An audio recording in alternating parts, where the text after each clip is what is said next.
የሰው ልጅ በምድር ጊዜው ተርሶ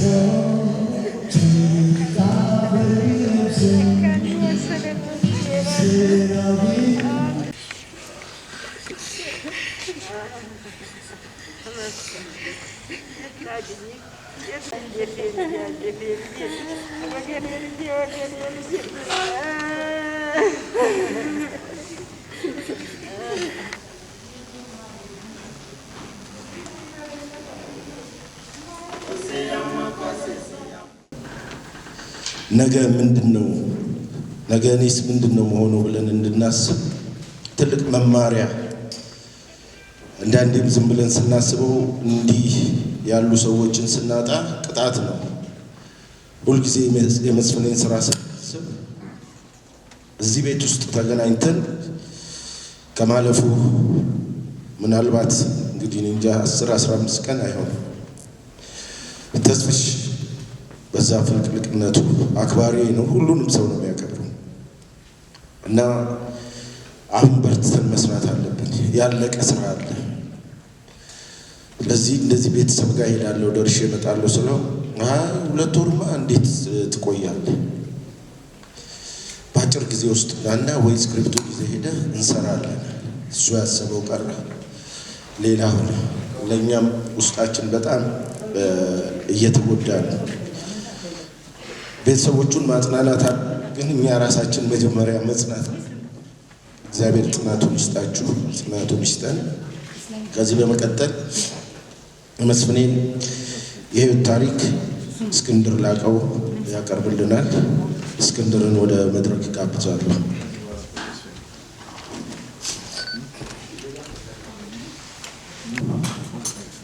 የደራሲ መስፍን ጌታቸው የህይወት ታሪክ።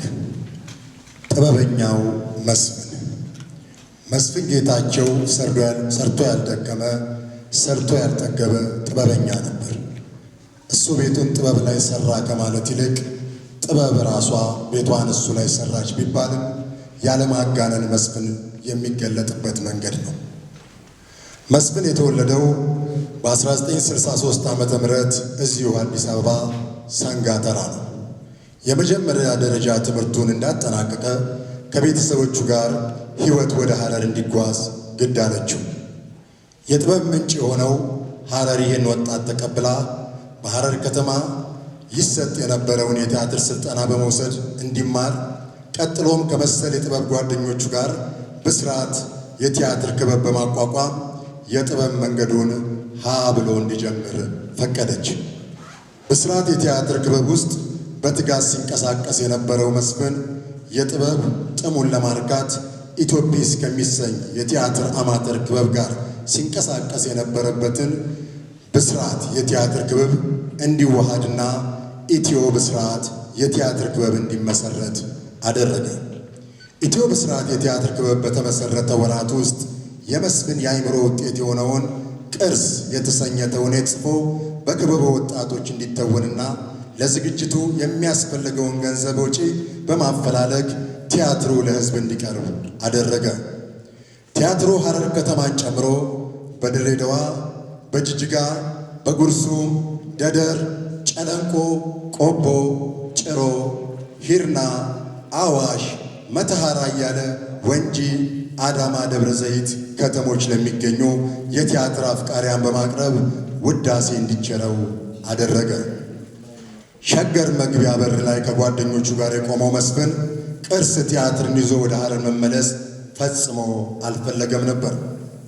እስከዚያ ገፍታ ያደረሰችው የጥበብ ልክፍት ከቶ ምን ሲደረግ እንዳለችው ሁሉ የሚመራውን የጥበብ ጦር ክተት በማለት በተመናመነ ኪስ ለጥበብ በነደደ ልብ የጥበብ ጉዞ መጠማት፣ መንገድ ላይ ማደር የመሳሰሉ ችግሮችን ተቋቁሞ ቅርስ ቲያትርን እዚሁ ብሔራዊ ቲያትር መድረክ ላይ እንዲገመገም አደረገ። ቲያትሩ የወደዱት ገምጋሚዎች ለነሱ የሚመጥን ደረጃ ቲያትሩ ድጋሚም ለመስራት ፍላጎታቸውን ለመስፍን አቀረቡለት። እርሱ ግን አብረውት ጎንበስ ቀና ያሉትን ጓደኞቹን ሊተው ሳይፈቅድ ቀረ። ሳላይሽ ከተሰኘ የግል የሥነ ጥበብ ኢንተርፕራይዝ ጋር ወራት የፈጀ ክርክር ካደረገ በኋላ ቅርስ ቲያትር ከመስፍን ጋር በነበሩ ከፊል ተዋናያን ሳላይሽ በመለመላቸው ከፊል ተዋናያን ተተውኖ ሰቀቀን በሚል ርዕስ በአዲስ አበባ መዘጋጃና ቲያትር ቤት ቀረበ። ከዚያም በተጨማሪ ሰቀቀን ከጋምቤላ ክልል በስተቀር በመላው ሀገሪቱና በኤርትራ ለሚገኙ የቲያትር አፍቃሪያን ቀርቦ ታየ፣ አድናቆትም ተቸረው። መስፍንና የሬዲዮ ድራማ። መስፍኔ የሚወዳትን ሐረር ትቶ አዲስ አበባ ላይ ኑሮውን አደረገ። የጥበብ ጉዞ ዳገት ይበዛዋል ይባል የለ። በእግሩ ለመቆም የሚታትረው መስፍን ከዳገቶቹ አንዱ ከፊቱ የተጋፈጠው እዚህ ጋር ነበር። እንደ ልማዱ ግን ተስፋ አልቆረጠም። የኑሮ ውጣ ውረዱን፣ ረሃብና መንከራተቱን ተቋቁሞ የተለያዩ ሥራዎች እየሠራ የሬዲዮ ድራማዎችን በመጻፍ የጥበብ አምሮቱን እያስታገሰ ኑሮውን እያሸነፈ ወደፊት ቀጠለ። የቀትር ጥላ፣ ካፊያ፣ የልደት ጧፍ የመሳሰሉትን የሬዲዮ ድራማዎች ጽፎ በመተወን በቅዳሜ መዝናኛና እሁድ ጠዋት ፕሮግራሞች ላይ ያቀረበው በዚህ የመውተርተር ዘመኑ ላይ ነበር። እጁን በዚህ መልክ እያፍታታ ለመማር ክፍት የሆነ አእምሮውን በመያዝ መስፍን ቀጠለ። በሬዲዮ ድራማዎቹ መውጣት የጀመረለት የጥበብ ፀሐይ ልትግሰው፣ እርሷን በሱ ሀጃዋን ልታወጣ ፈልጋ ኑሮ ፖፑሌሽን ሚዲያ ሴንተር ከተባለ ድርጅት ጋር አስተዋወቀችው። ሁለተኛ ሊባል የሚችለው የመስፍን ጥበባዊ ተጋድሎ እዚህ ጋር ነበር የጀመረው ሊባል ይችላል። በጸሐፊነት ተመርጦ በአይነቱ ልዩ የሚባል የአጻጻፍ ስልት በመታጠቅ በዓለም አቀፍ ደረጃ እውቅና ሊያጎናጽፎ የቻለውን የቀን ቅኝት ተከታታይ የሬዲዮ ድራማዎችን ከሌሎች ጸሐፍት ጋር ለማቅረብ በቃ። በእነዚህ ድካሞቹ ያፈራው ፍሬ ሌላ የጥበብ በር ከፈተለት። ከእንግሊዝ አገር ሄዶ በወሰደው ስልጠና የእኛ የተሰኘ ተከታታይ የሬዲዮ ድራማ ላይ ከጥንስሱ ጀምሮ በጸሐፊነት ተሳትፎ ጥቂት መንገዶች ተጉዞ የነበረ ቢሆንም ጉዞ በገጠመው አስተዳደራዊ ሳንካ ምክንያት አቋርጦ ሊወጣ በቅቷል። የመስፍን ጌታቸው ጥበባዊ ጉዞ ግን በዚህ አልታገታም። ጥበባዊ ልክፍቱንና ችሎታውን በተለያዩ ሥራዎች ላይ ለማሳየት መልፋቱን ቀጠለ። በሀገራችን የጥበብ መድረክ ላይም አቅሙ እየተገለጠ ስሙ መናኘት ጀመረ። ከጥበብ ጋር ተዋደዱ፣ ተቃቀፉ። ራሷን ትገልጥለት፣ ከማዕዷም ታቋድሰው ጀመር። መስፍንና ዙምራ በ1997 ዓመተ ምህረት ዙምራ የተሰኘ ፊልሙን ለእይታ አበቃ። ዙምራ መስፍን የፊልም ጥበብ እየተማረ ለእይታ ያበቃውና የፊልሙን ዓለም የተቀላቀለበት የበኩር ሥራው ነበር። ከሚበላው ላይ ቀንሶ በብዙ እንግልትና ድካም ለውጤት ያበቃው እንደነበር አለመግለጽ ግን ከላይ ስለሱ እየገለጽን የመጣነውን ሀቅ የጥርጣሬ መስክ ላይ እንደመተው ብቻ ይቆጠራል። መስፍኔ ሀገሩን በጣም ይወዳል። ወንድማማችነት በዘውጌ አስተሳሰብ እንዳይደበዝዝ አጥብቆ ይሰጋል። ይሄ ስጋቱ እውን እንዳይሆን ነበር ቅርስ ቲያትር አምጦ የወለደው። ስጋቱን የሚያስመስሉ ፍንጮችን ባለመድረቃቸው ነበር ዙምራን ያስከተለው። በ1997 ዓ.ም ለመታየት የበቃው ዙምራ ፊልም በሁለት ወንድማማች የሆኑ ህዝቦች መካከል በኢትዮጵያና በኤርትራ ህዝቦች በሚደረግ የእርስ በርስ ጦርነት የሚጠፋ የሰው ልጆችን ህይወት የሚያሳይ ዘውጋዊ ፖለቲካ ይዘት ያለው ፊልም ነበር። መስፍን ከዕለት ጉርሱ ላይ በመቀነስ ያቀረበው ፊልም ዋና መልእክትም ትላንት የአንድ ሀገር የነበሩ ዛሬ ላይ ሁለት የሆኑ የሀገር ህዝቦች በዘረኝነትና በጎሳ ማንነት በፈጠሩት ጦርነት የንጹሐን ሰዎች ደም መፍሰስ የለበትም የሚል ነበር። ዙምራ ስለ ፍቅር፣ መቻቻል፣ መከባበር ነው የሚያወራው። መስፍን ጌታቸው ይህን ፊልም ጽፎ ያዘጋጀበት ወቅት ጊዜ ስንመለከት 1997 ዓ.ም ፖለቲካ፣ የምርጫ ፉክክር የበዛበት የነበረውን አምባገነናዊ ስርዓት ለመጣል ሁኔታዎች በተፋፋሙበት ወቅት መሆኑ እንደ ቴዲ አፍሮ ጃ ያስተሰርያል ዘፈን የራሱን መልእክት ያስተላለፈበት ነበር። ዙምራ ዘረኝነት ይቅር ሲል መስፍን እምነቱን ያቀረበበት ፊልም መሆኑ ብቻ ሳይሆን ሐሳቡን እንደ ቴዲ አፍሮ መሰሎቹ ያለ ፍርሃት ወደ አደባባይ ይዞ የወጣበት ድፍረቱን ቁልጭ አድርጎ የሚያሳይ ነበር። ሰው ለሰውና ዘመን ተከታታይ የቴሌቪዥን ድራማዎች። መስፍን የሬዲዮ ድራማዎቹን ከመጽሐፍ ጎን ለጎን የደመና ጉዞ የተሰኘ የመድረክ ቲያትር በራስ ቲያትር የታየለት ቢሆንም ከሕዝብ ጋር የበለጠ ያሳሰረውና በሕዝብ ልብ ውስጥ የከተተው ሰው ለሰው ተከታታይ የቴሌቪዥን ድራማው ነበር። ሕፃን፣ ትልቅ፣ ወጣት፣ አዛውንት፣ የተማረ፣ ያልተማረ ድራማው ሲተላለፍ ሁሉም ተሰብስቦ በየቤቱ የከተተ አሊያም በያለበት ስፍራ እንዲመለከት ያስገደደ ነበር። ጥበብ ሽታዋን በላዩ ላይ አልከፈከፈችው። ጥበብ ጉልበቷን፣ ምትሃቷን በመስፍን አሳየች። የሀገራችን የፊልም ኢንዱስትሪ በከፍታ ማማ ለማስቀመጥ የሥራው ግንባር ቀደም ሆኖ ሊጠቀስ ይችላል። ሰው ለሰው ተመልካቹን በፍቅር አንበረከከ። በርካታ የጥበብ ባለሙያዎች ካሉበት ፈልፍሎ አወጣ። ሰዎችን ከህልማቸው ጋር ከማገናኘት የበለጠ ታላቅ ሥራ የለምና የጥበብ መንገድ የጠፋችውን ከምኞታቸው ጋር አገናኛቸው። በርካታ የጥበብ ሰዎችን አፈራ። የብዙ ባለሙያዎችን ብቃት ለአደባባይ አበቃ።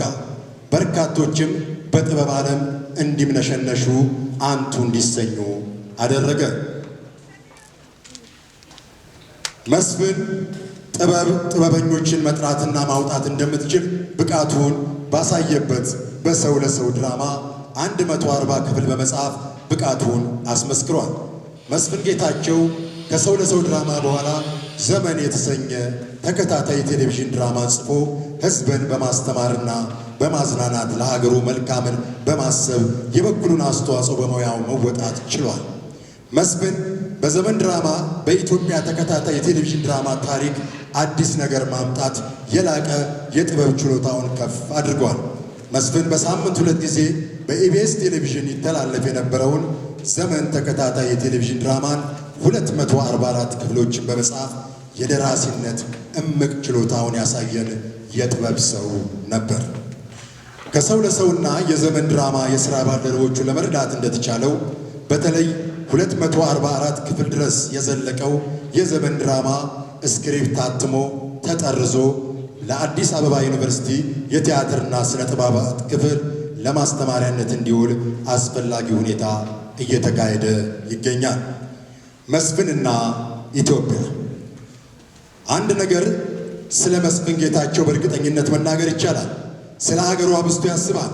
ከኢትዮጵያና ኢትዮጵያዊነት ጋር በተያያዘ እንደ ዜጋ በርካታ የሚያዝንባቸው ሆነ ተስፋ የሚያደርግባቸው ነገሮች ከድርሰት ስራው ባሻገር ለተለያዩ መጽሔቶች በመጽሐፍ ጽሑፎችን ሲገልጽ ኖሯል።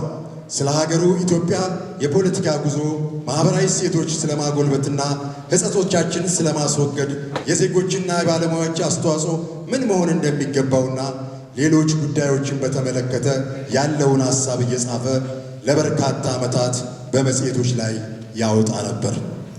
በአንድ ቤት ላይ ፖለቲከኛ ይሄዳል፣ መንግሥት ያልፋል። የማያልፈው ሕዝብ ብቻ ነው። የሀገር ሕልውናም ዘላለማዊ ነው፣ የትም ሊሄድ አይችልም። ሀገር የማንም ሀብትና ርስት አይደለችም፣ የሁሉም ልጆቿ የጋራ ቤት ናት።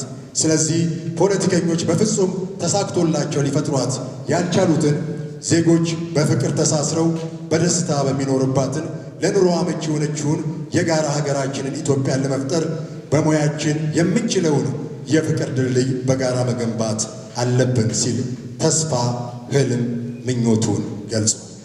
መስፍኔ በተለይ በሳምንቱ ለህትመት ይበቃ የነበረው የቀድሞ ዕንቁ የአሁኗ ጊዮን መጽሔት ላይ በየጊዜው በርካታ ሀሳቦችን በማንሳት የሚያምንበትን አሳሰብ ፊት ለፊት የሚገልጽ ደፋር የጥበብ ሰው ነበር። መስፍን ጌታቸው ያመነበትን የፖለቲካ አመለካከት በድፍረት ደግፎ የሚጽፍ የሚቃወመውንም አመለካከት በነፃነት የሚተች እውነትና የነፃነት ሰው ነበር። መስፍን ተመልካቹን በማዝናናት በማስተማር የሀገሩን የፊልም ኢንዱስትሪ ለማሳደግ ገና ብዙ ለመስራት ብዙ ለሰው የተናገራቸውና ያልተናገራቸው እቅዶችና ሐሳቦች የነበሩት ሲሆን የተለያዩ የቴሌቪዥን ድራማና የፊልም ስራዎቹን አጠናቆ ለመስራት በዝግጅትም ላይ ነበር። የመስፍን አዳዲስ ስራዎች። መስፍን ጌታቸው ሊሰራ ሲያስባቸው ከነበሩት በርካታ ስራዎች መካከል በኢትዮጵያውያኑ ሚሊኒየም ወቅት 1000 ዓመት የተሰኘ በኢትዮጵያውያንና ኢትዮጵያዊነት፣ ሃይማኖት፣ ባህልና ታሪክ ዙሪያ ሊሰራው ያሰበውና በበጀት እጥረት አሁን ድረስ ውስጡ አምቆት ዛሬ ነገ እያለ ሳይሰራው የቆየው ስራው ሳይወጣ ማለፉ በጣም የሚቆጭ ነው። ሌላው የቴሌቪዥን ተከታታይ ድራማ እንዲሆን አድርጎ ጽፎ የጨረሰው የዙምራ ፊልም ታሪክ በጉጉት የሚጠበቅ ስራው ነበር። መስፍን ጌታቸው በመጨረሻዎቹ የሕይወቱ ወራት ግዙፍ ህልም ይዞ ነበር። ልቡን ፍቅርም ፍርሃትም ሞልቶት ነበር። ተስፋና ቁጭት ያናወጡት ነበር። በየዕለቱ ከሚያገኛቸው ሰው ጋር ሁሉ ስለ ሀገሩ የየዕለት ሁኔታ ጊዜ ሰጥቶ ያወራል። ምን የማድረግ እንዳለበትም ያስባል። አቅሙ የፈቀደውን ሁሉ ያደርጋል። እንዲያም ሆኖ ግን ሞትን እቅዱ ውስጥ የሚያስገባ ሰው እምብዛም ባለመኖሩ መስፍን ቅንና ብርሃን የሞላቸውን ሐሳቦቹን ይዞ አልፏል። አሁን ቀሪው የጓደኞቹ የሥራ ባልደረቦቹ ኃላፊነት ነው። የእሱንም ከገዛ ራሳቸው ሐሳብ ጋር ቀይጠው አሳድገው ህልሙን እንደሚያሳኩለት እናምናለን። መስፍን ዘመኑን ለጥበብ የሰጠና ራሱን ለሕዝብና ለሙያው ፍቅር ያበረከተ የጥበብ ፍሬ ምርጥ ባለሙያ ነበር። መስፍን ገና ብዙ ሊሰራ የሚችልና ብዙ የጥበብ ስራዎች ማፍራት የሚችል ባለሙያም ነበር። ይሁን እንጂ ሞት ሲወስድ የራሱ መንገድ አለውና በዓለማችን በተከሰተው አስከፊ ወረርሽኝ በኮቪድ-19 ቫይረስ ታሞ ነፍሱን ለመታደግ በየካ ኮተቤ የኮቪድ ሕክምና ማዕከል በባለሙያዎች ከፍተኛ የሕክምና ክትትል በቤተሰቦቹና በወዳጆቹ ከፍተኛ ጥረት ቢደረግም ሕይወቱን ግን መታደግ አልተቻለም። ሞት የማይቀር ነውና መስፍኔን ወሰደብን። የሕይወት ወይም የመኖር ፍጻሜ ሞት ተገናኘ። ሞትና መቃብር በቃኝ አያውቅም ይባል የለ። ጥበብ አንዷን ቤቷን አጣለች። የጥበብ ቤተሰቦች እጅግ አዘኑ። መስፍን በሥራዎቹ በጥበቡ ዓለም ሆነ በኢትዮጵያ ሕዝብ ልብ ውስጥ ሁሌም ይታሰባል። መስፍን ባለትዳር የአንድ ወንድና የሁለት ሴት ልጆች አባትም ነበር። መልካም ረፍት፣ ነፍስህ ከደጋጎቹ ጎን ትረፍ። ለቤተሰቦቹ፣ ለወዳጆቹ፣ ለዘመዶቹ፣ ለአድናቂዎቹ የጥበብ ሰዎች እግዚአብሔር መጽናናትን ይስጥልን። ጥበብ ሆይ ብርታቱን ይስጥሽ።